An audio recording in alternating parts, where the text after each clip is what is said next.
I didn't really plan for it to get this big. I had no intentions of being where I'm at today.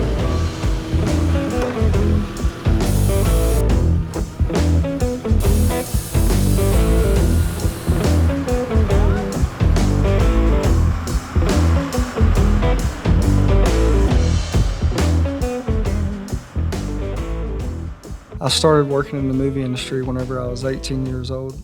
I did construction, so we did everything from building the walls to building the stages.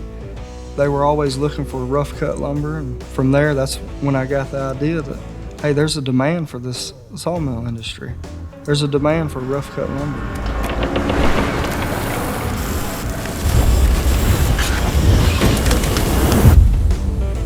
Wood-Mizer had their open house event, and I went there. I've never seen a sawmill in person. And I was just amazed at how they operated and how well they were built. And at the time, I couldn't afford a sawmill. So I started looking at designs and ideas, and I ended up building my own sawmill. I worked on it hours after work. About 30 days later, I started cutting wood. I love you guys.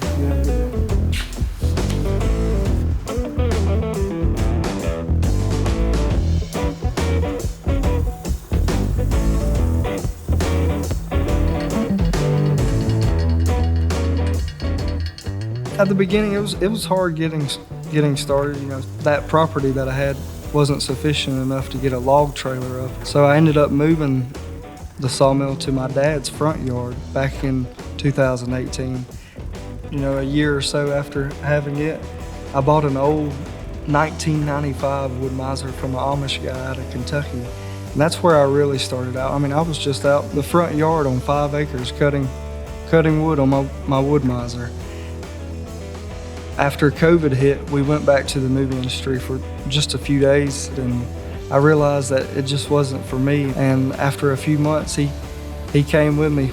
We ended up finding this property, and from then we just grew.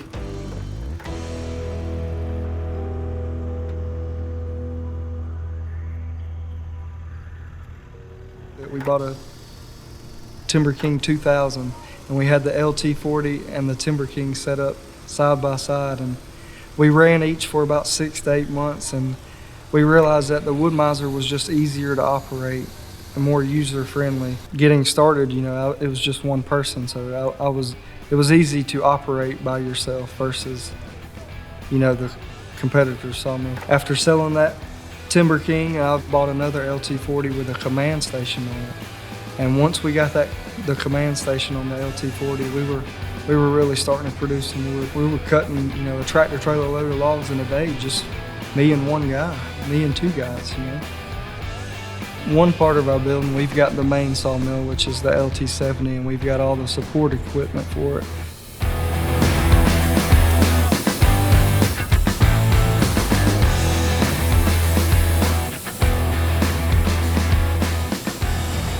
We realized that it was a lot more beneficial to have that, to where they're not trying to drag back wood off the sawmill. They literally pick a board up from the transfer deck and pass it through the EG300.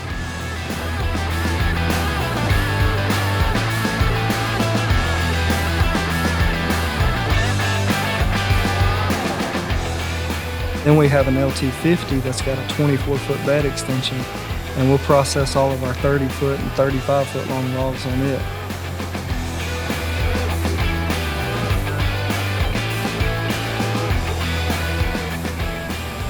We've also got an HR120 resaw that we use to make beveled siding, or if we need to, you know, resaw something from 2 inches to 1 inch.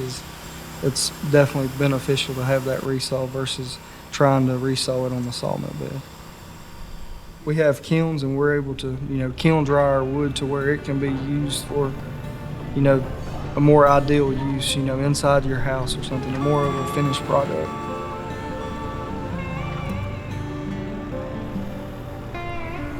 We mainly get all our logs from local loggers. We don't have to go out and cut the timber down or cut it to lengths. You know, we buy it already cut to lengths. There is zero waste here. All of our chips we haul off for erosion control. All of our shavings that we get from our molders and sawdust, they get sold to the local horse farms. Whenever I built my house 5 years ago, we were able to process all the tongue and groove, all the decorative 8x8 handrails that we put in the house. We cut everything from the closet shelves out of black walnut to the step treads to the dog door up underneath the staircase, the island in the center of the kitchen. We've been able to supply wood for the local Bobcat dealership and the Georgia Club and big timber frame projects around here. We've cut wood for the originals, Vampire Diaries, Stranger Things. People come from all over to, buy shiplap, tongue and groove, log siding, rough cut lumber. My favorite part of the job is just being able to wake up and have another day that we get to go out here and just enjoy what we do, cutting wood, meeting different people, just being able to help people out. I feel like being able to work with my family, we've definitely created a stronger connection. My dad's a huge part of this. He helps keep everything running. He's constantly loading people up, making sure all the wood's coming in and going out, making sure that everything is right. My sister, she helps with all the customers that we have. A lot of phone calls, a lot of people show up, coming by daily. My wife helps with all the billing and the books. There's a lot of times that I'll hang out, another 30 minutes to an hour after work and just walk around and just, hey, how can we make this better? Each day we're constantly growing and getting better. My name is Kenney Batchelor and I'm the owner of Woodpecker Sawmill.